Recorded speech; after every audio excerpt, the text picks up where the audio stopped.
ungenza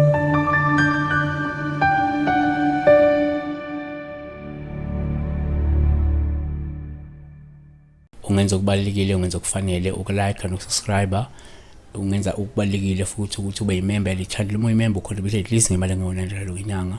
Account number ikhona, ungakwazi ukuthi uyisebenzise futhi uma ufisa ukunikela ucontribute kwi-channel mawukuthi nawo nawo amandla okwenza njalo. Kulonto kuseza lezo nhlelo. 2 inamba yami isenze kuphela uma ungumlandeli le channel, uma uyisubscribe uma uyifollow le channel. Ungayisebenzisi uma usithi awuyena umlandeli, ungayithathi ukuthi ngoba mina nawe sizophambana bezogcina uhamba ngikhuluma kabi la uthi mina mhlawumbe ngenza kabi, because uzoloku ku-WhatsApp kanti I always tell people not to WhatsApp me. So nawe because awusumlandeli we-channel wena usuthatha inamba lokhu ngi-WhatsApp la noma ungisendela ama-text messages. I don't respond to text messages. So recently kukhona umuntu walapha eSwazini, shuthi intombazane noma umjidi waseSwatini uke wabuza iphupho. Makabuza iphupho ngakhohlwa ukuthi ngimphendule because I was so busy. So the following day abuye abesethi yena, are you still busy or uzothi ngikutext early? Remember u1 emini ngaleso sikhathi. Kwase kungiphatha kabuhlungu ukuthi lo muntu akabingeleli. 2 useqhamuke sethi ngisese busy yini, as if mina ngeke ngathi ngibusy.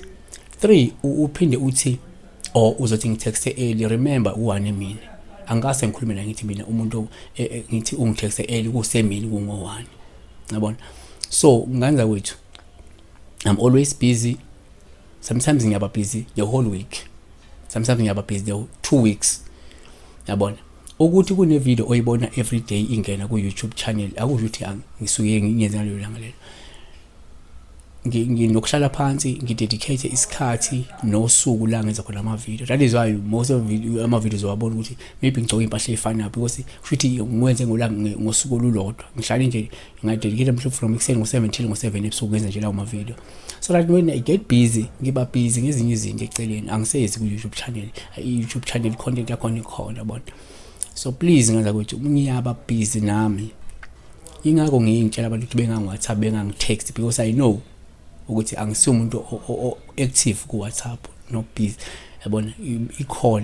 But ngiyamukele i-WhatsApp from kumuntu overseas, umuntu appropriate ngathi nakhona isebenzisa i-WhatsApp call if abroad, because lento ukuthi uzongi-WhatsApp mina ngizokhohlwa i-text, but uma ungifonele ngizoyibamba sikhulume sicede same time done, no skoloto.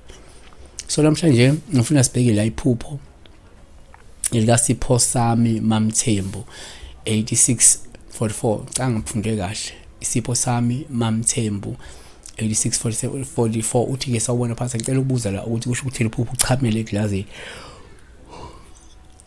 Nake singakusho 1 uma ububa nje uchama sithanda njengoPaul Hlomo ukuthi kade uphisiwe. Lokho kusho ukuthi ngemuva kokubhekana nezikhathi ezinzima noma izikhathi zezinkathazo uzokuthola ukukhululeka nokuphumula. Usuthi iyeza relieved, you will be relieved after maybe having so much stress, after so many troubles perhaps or problems. Number 2, kuyenzeka futhi uma ubuchama kuba uphawu oluhle uma uchamela eglazini osuke lusho ukuthi ngenzeka sekuseduze ukuthi ukukhululeke uma kade uneyinkinga noma uzoyithola indlela yokukhipha inkinga noma yokuzikhulula izinkinga esuke zikubambile noma zikukhungethe. Kwesinye isikhathi uma uchamela ke eglazini kungabe kukhomba ukuthi kungenzeka usuke uzokhiphela intukuthelo yakho komunye umuntu ongafanele. Number 3, asesithi uma ubuchama kuwuphawu lobi uma uchamela omunye umuntu, lusho ukuthi ungase lo muntu umlulaze noma umhlambalaze kwabanye abantu. Number 4, kuyenzeka futhi uma uchama kuba uphawu lobo uma uzichamela wena. Lwasho ukuthi ungase uphoxeke futhi ululazeke ngenxa yokusithela ngehlazo. Kungenzeka kunento ozoyenza ezokwenza ukuthi uphoxeke ephinde ululazeke. Number 5, kuyenzeka futhi uma ubuchama kuba uphawu lobo uma uzichamela usuke nje selikhomba ukwesaba nokuhlalela uvalweni. Ungaphupha ungathi uyayichamela kanti lento isho ukuthi kunento ovalo ekubambile, kunento yokwesaba ekubambile noma kunesimo sisabayo njengamanje. Ezekiel 7:17 zonke izandla zabo ziyolenga amadolo abo ayokuba amanzi inte umchamo.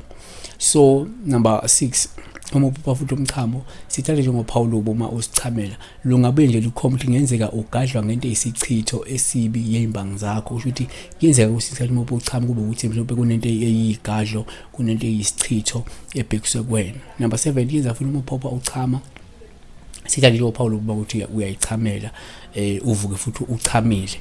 Kuyenzeka uphupha uchame sokuphinde uvuke uchame ngempela usumanzi. Kuyenzeka ngabantu abadala. Lokho kungakhomba ukuthi kungenzeka mhlawumbe kade uvakashele yidalo zakho kodwa eseziza ngolaka ngoba mhlawumbe uzibubiza. Usho ukuthi uphupho livame ukuvela kakhulu kubantu abambethwe imimoya. Uthola ukuthi mhlawumbe sekunesikhathi loku beziba lolu bizo bese lezi idalo mase siza ngolaka uvuka uchamile, uphupha uchama noma uvuka uchamile. Usho ukuthi lezi laka idalo zakho bezivakashele seziza ke ngolaka. Number 8, kuyenzeka futhi uphupha uchama uthola ukuthi uphupha uyasichamela, uvuka uchamile, uphupha uyachama uvuka uchamile ngempela. Kukhomba ukuthi mhlawumbe kunosiko olisele okudingeka lenziwe ukuthulisa mhlawumbe ulaka lwabadala. Esikhuluma ngesintu la ngane kwethu.